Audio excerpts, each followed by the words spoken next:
Hi, it's Steve. Today we'd like to show you how to change the actuator on your top load washer.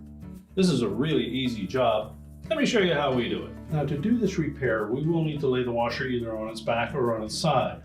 So the first thing we'll need to do is to pull it forward, unplug it. We'll need to turn off the inlet water supply, remove both fill hoses, as well as the drain hose, and drain any residual water that may be in that hose. Once we've got all that done, pull it far enough onto the floor that you can lay it safely on its side or on its back. And if you need some help doing that, make sure you do.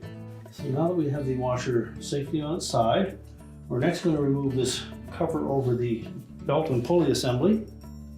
There are two 5/16 screws. Just set that cover aside.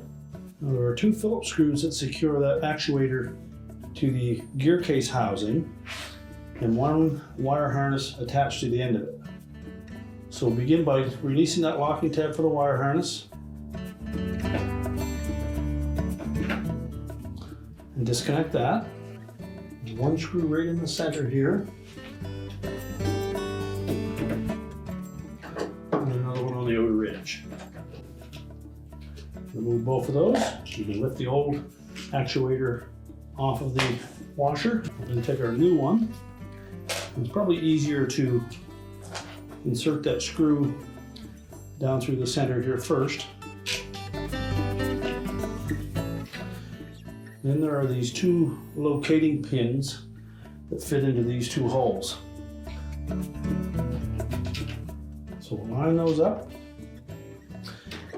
Make sure the lever for that actuator fits into the actuator arm of the actual splutch.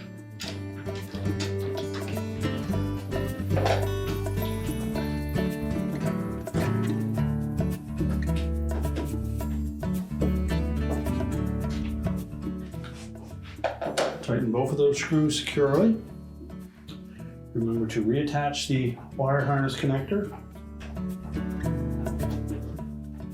and ensure that it's inserted far enough that the locking tab engages.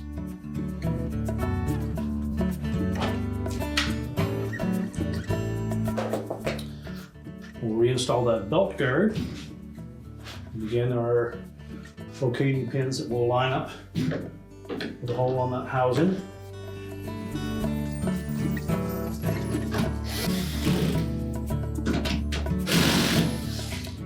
Tighten those both securely, and then with some help, we'll stand the washer back up on its feet.